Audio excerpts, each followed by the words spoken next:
I'll be taking over for Akatsuki because, you know, vampires and heat don't do so well together. Last time we tried becoming the Undertaker, we succeeded in the costume, but failed the scythe miserably. And I refused to give up on something this epic, so let's give it another try.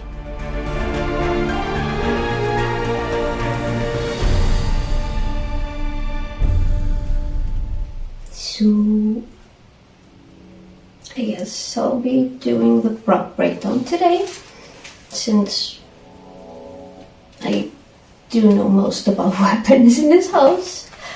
So today I'm here to explain the prop we're making, which is the Undertaker scythe from Kuroshitsuji. And it's a pretty complex build because it has a literal skeleton, well, the top half of a skeleton in it. So that's gonna be a bit more tricky. But it is a scythe nonetheless. So first things first, we need to start with the core of it, which is the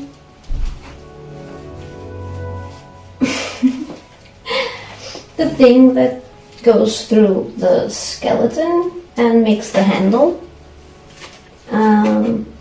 That's probably going to be a PVC pipe for, you know, structure. We're going to try to make some of the bony bits, but the skull's a little bit above my sculpting skills. So that and a couple other things will probably be Halloween bits. Just the regular plastic ones.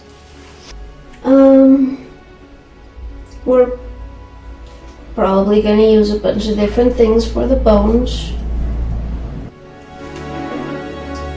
We'll probably have to go through a few materials to see what works and what doesn't. But we'll just see what happens with that. And finally, there's like a tiny little piece of spine at the end.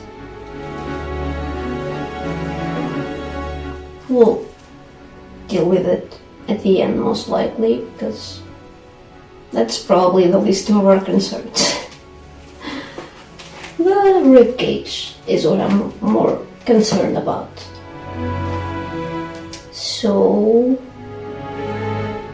for now, let's see what we can do.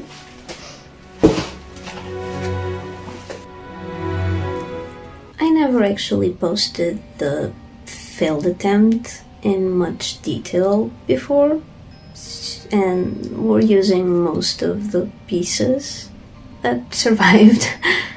So I kinda need to tell you about that for this to make sense. So bear with me.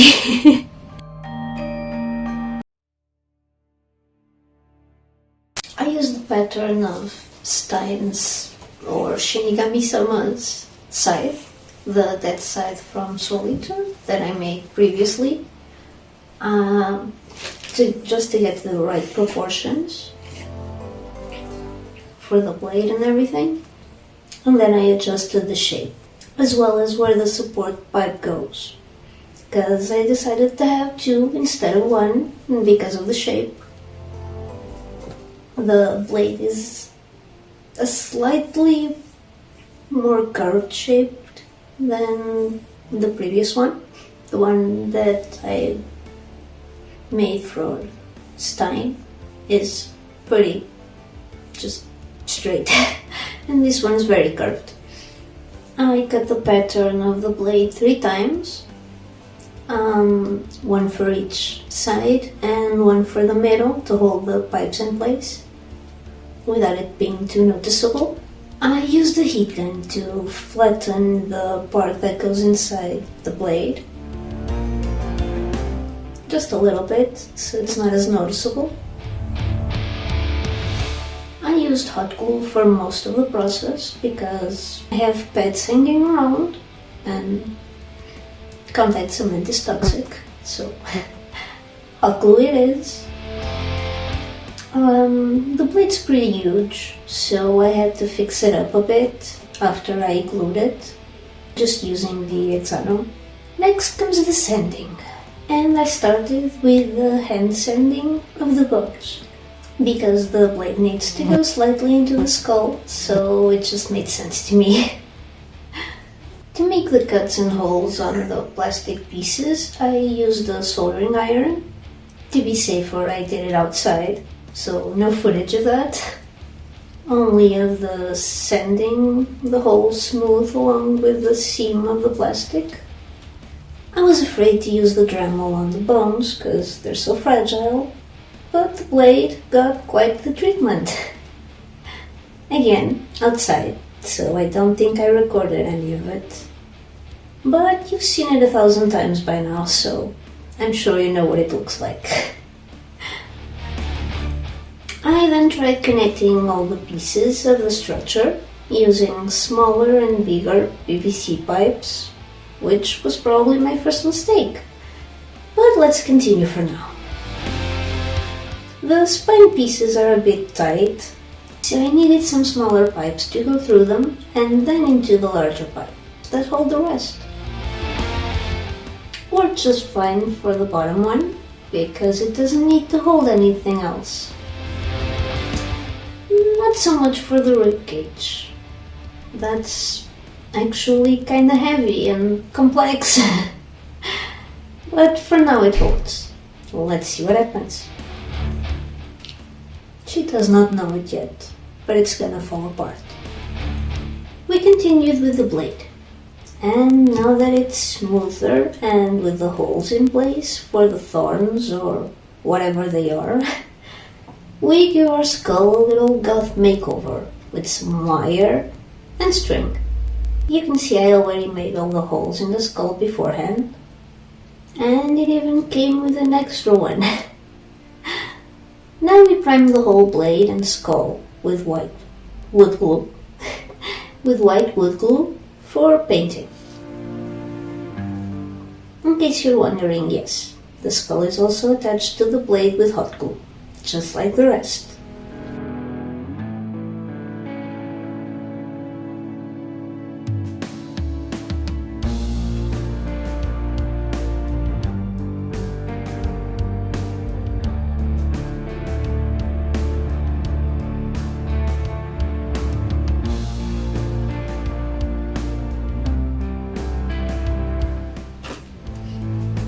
When I painted everything black to make the silver look shinier.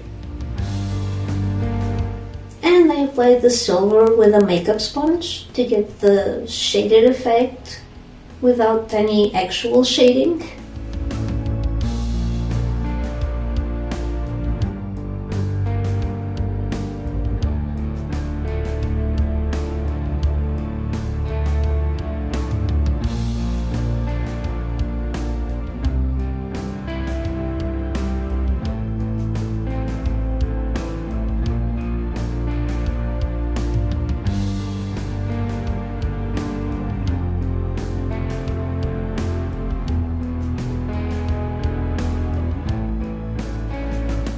Now, the first rib cage probably looked better. It was a bit bigger too. And it was not very structurally sound. The rib support thingies are just glued onto the spine and held in place by the sternum thingy. Which would probably be fine if it didn't have to hold up a big-ass scythe blade. And if I didn't plan on swinging this thing around like crazy when I'm done, of course. This won't end well, but still, you can learn from my mistakes. So I'll tell you anyway. My next mistake was using air dry clay for something that's going to get a beating before it's even done. Genius me. And then a cat happened. Again. I tried fixing it, but at this point I was beginning to question my decisions. I continued on anyways, because Who knows, maybe it could work. It didn't, but could have. Just not for a god of chaos like me. I destroyed it so fast it made its head spin, quite literally. After I tried attaching the head a couple of times, with a couple of different methods, hot glue, super glue, PVC glue, screws even, but nothing could keep it from spinning out of control and nearly breaking in half. It just didn't feel safe at all to continue as it was, so I took a little break to figure it out. I made a couple other cosplays in the meantime, and fixed the perchin and everything. And one day, while talking about it with someone, we finally had an idea that might work. So that's where we're gonna start. So what if I use just a PVC pipe without the plastic bits? So I can use a bigger one and another smaller one inside and make it stronger. Then we could just make the hole straight into it for the rib support to go into it rather than just sticking it on it, and that way it will be way more secure. So we got to work on the skeleton of the ribcage again. First heat shaping the pipe to look like a spine, then the reinforced me and scythe for the next step, but if you can do it outside, please do it outside. And with a respirator, always with a respirator. And the next step is making the holes for the rib support. The stuff I used last time was a bit too big, so I'm using zip ties this time as rib support. Very, very large zip ties. So I used the soldering iron to make the holes in the pipe for the zip ties to go through, and that's why we need a respirator. The Undertaker scythe only has 7 pairs of ribs, so that's the amount we need. And now you might be wondering, are zip ties strong enough for that? Yes, they are, because we're changing to a lighter material for the second attempt. And we are using hot glue again, because I have way more confidence in this structure. The connection at the bottom with the handle is going to remain the same way. Just small pipes going into bigger pipes, and glued when needed, because physics will just keep it in place, pretty much.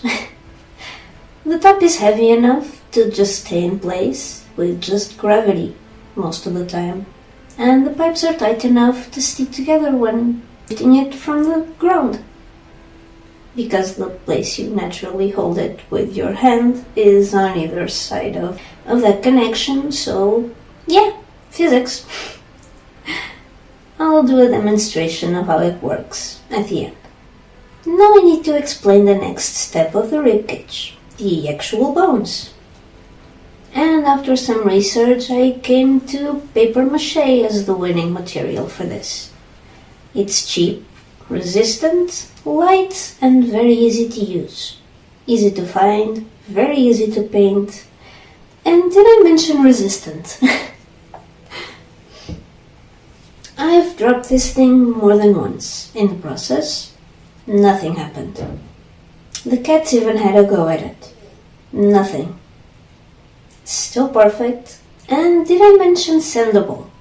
Yeah, you can sand away any fuck up. Even on the floating ribs and the collarbones that look more fragile, it was fine. I used some fishing wire to hold them in place until they dried, and after I removed it, they just stayed perfectly in place. Also, can't forget to cover the inside and the ends of the PVC, so it's easier to paint along with the rest. I probably should have done the filler layer of tinfoil like in the previous one, but the zip ties were a bit too close together and I was afraid it would be too much. But I probably could have done it, because the paper is way easier to keep in place than clay was. But good news is, I can just keep adding more paper until it looks the way I want, even after it's painted. So if I ever decide it needs more bulk, or it ever breaks, it's pretty easy to upgrade or fix. You do have to sand it by hand, but it's very easy to do with some sandpaper. To get a nice glossy finish, we just do a couple layers of just the glue at the end, and we're good to go. I did the painting in parts, so it was easier to do because this thing is huge. It requires some fixing up here and there after, but it's easier than painting it all together since it is so big.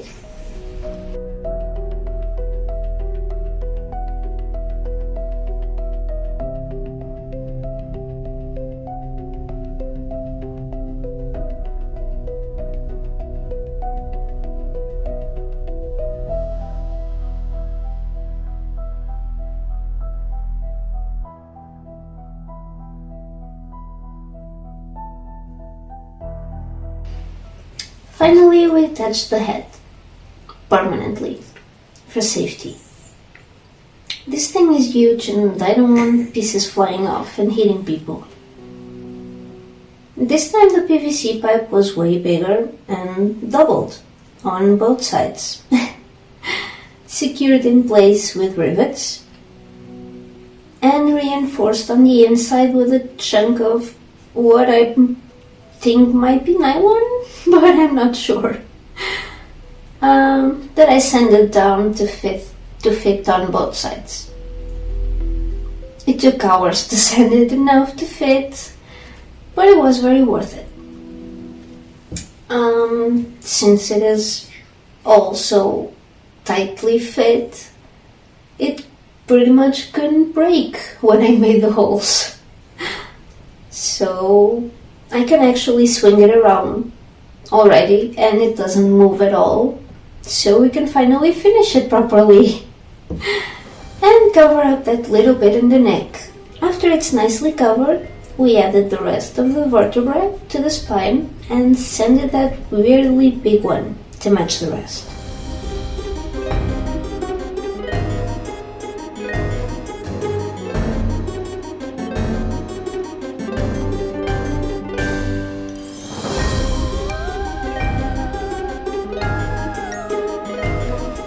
Then we covered it in glue again to make it nice and smooth, so we can paint. Like the rest, we start by covering the whole neck in black, so you can't really tell where it was, done separately. Then I used the sponge to add in the silver where needed, and you can't even tell. I fixed up the painting where needed and added a glossy varnish. And this time we're finished. Now we just have to assemble all the pieces to see it in all its glory. But for that we do need to go outside. I don't want to break anything.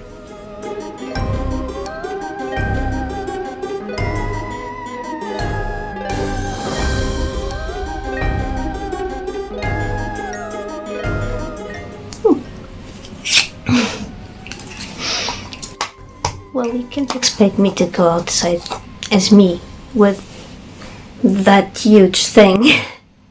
People will think I'm insane.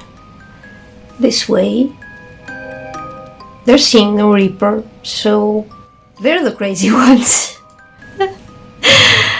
It's just logic, yeah. That's what it is.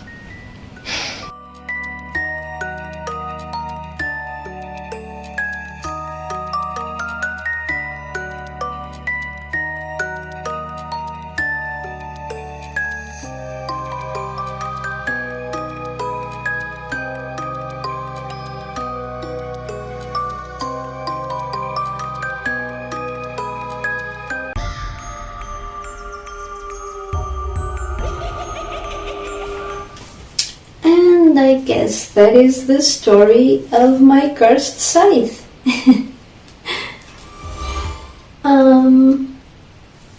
As you can tell, it took me so long to finish this video that it's gotten to Halloween vibes. But I guess moral of the story is never give up on something you really want. Because maybe there is a fucking way. I mean, I made a scythe out of paper. How crazy is that? Thanks for watching, and I'll see you next time. Bye.